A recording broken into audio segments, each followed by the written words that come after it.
السلام علیکم ورحمۃ اللہ وبرکاتہ۔ صلح حدیبیہ کے موقع پر جناب نبی کریم صلی اللہ علیہ وسلم جس وقت کفار سے معاہدہ کر رہے تھے تو چونکہ بہت سے مسلمانوں کو اس بات کا شوق تھا کہ ہم جا کر عمرہ کریں گے اور بیت اللہ شریف کی زیارت کریں گے، طواف کریں گے، چونکہ یہ سارے استعاری کے ساتھ آئے تھے، بعد میں اللہ تعالیٰ کی ذات کا حکم بدل گیا۔ حضور صلی اللہ علیہ وسلم کی رائے کے اوپر سب کو جو ہے وہ راضی رہنا پڑا، اس کو تسلیم کرنا پڑا۔ اس موقع پر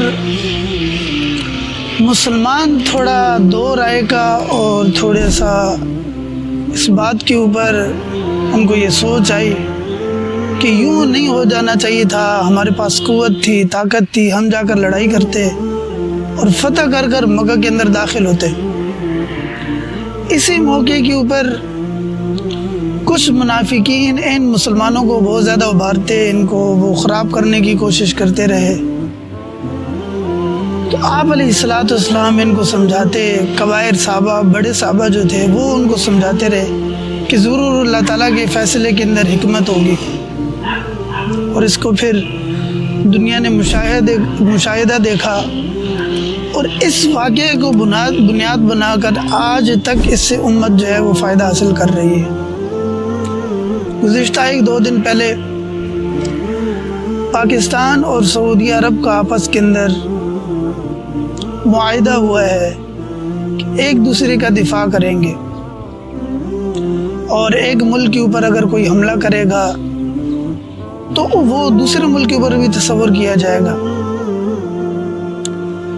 اور اس کے لیے پورے عالم اسلام کے لیے بہت بڑا خوشی کا باعث ہے۔ سب خوش ہیں، سارے کے سارے مسلمان خوش ہیں، حالانکہ جو پاکستان یا سعودیہ میں نہیں رہتے وہ مسلمان بھی خوش ہیں اور مبارکبادیں دے رہے ہیں۔ اور یہ بہت اچھا ہے کہ اللہ تعالیٰ کی ذات نے اس دور کے اندر کہ جس وقت ہر جگہ پر مسلمانوں کے ساتھ ظلم ہو رہا ہے،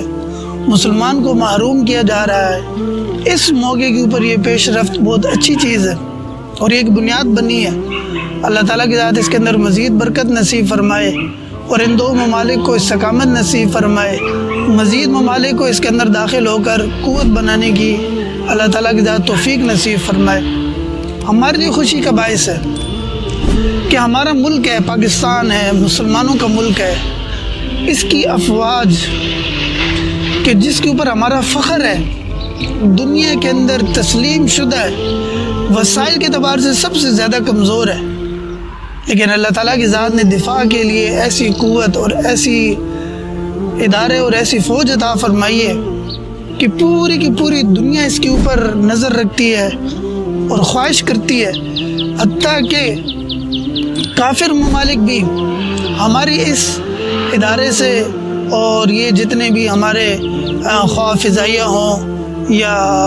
بحری ہوں ان سے مشقیں اور ان سے ٹریننگ لیتی ہے، لیکن ایک طبقہ اس کے اندر ایسا ہے جس کو بہت زیادہ تکلیف ہے، رہے وہ پاکستان کے اندر رہا ہے، اس کو بہت زیادہ تکلیف ہے۔ اگر سمجھا جائے اس وقت سب سے زیادہ تکلیف انڈیا کو ہے، امریکہ کو ہے، اسرائیل کو ہے، ان لوگوں کو ہے، لیکن پاکستان کے اندر رہ کر یہ وہ کون سے لوگ ہیں کہ جن کو یہ دفاع پسند نہیں ہے؟ میرے دوستو، یہ ملک پاکستان ہمارا سانجا ملک ہے، رنگ، نسل، قوم، مذہب کے اعتبار سے ہم جیسے بھی ہیں، لیکن ملک کے حساب سے ہم سب کے سب برابر ہیں اور اس کے اوپر متفق ہیں۔ لیکن یہ وہ کون سے لوگ ہیں جن کو یہ اتفاق اور یہ معاہدہ پسند نہیں ہو رہا؟ اسلام کی، مسلمانوں کی کوئی بھی ترقی ان کو ہضم نہیں ہوتی۔ ان لوگوں کے بارے میں ہمیں سوچنا چاہیے، اور ان لوگوں کو بھی سوچنا چاہیے کہ انسان جس پلیٹ کے اندر کھاتا ہے، جو نمک کھاتا ہے، اس کا حق ادا کرتا ہے، اس کو حرام کرنے کی کوشش نہیں کرتا بلکہ اس کو حلال کرتا ہے۔ میرے دوستو، ان سے بچ کر رہنا چاہیے۔ یہ لوگ ہمارے گلیوں کے اندر، محلوں کے اندر، خاندانوں کے اندر موجود ہیں۔ ان لوگوں کو سمجھانے کی زیادہ کوشش نہیں کرنی چاہیے، یہ لوگ ناسمجھ ہی رہیں گے۔ ان کو سمجھانے کے لیے بہت زیادہ کوشش کی گئی، لیکن وقت ان کو سمجھائے گا جس وقت ان کے ہاتھ کے اندر کچھ بھی نہیں ہوگا۔ اس لیے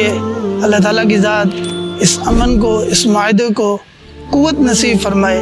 اور اللہ تعالیٰ کی ذات مسلمان کو، اسلام کو پوری کی پوری دنیا کے اندر طاقت نصیب فرمائے، جس طاقت کا حضور صلی اللہ علیہ وسلم نے،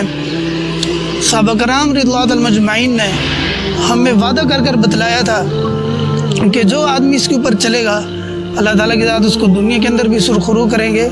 اور آخرت کے اندر بھی سرخرو کریں گے۔ السلام علیکم ورحمۃ اللہ وبرکاتہ۔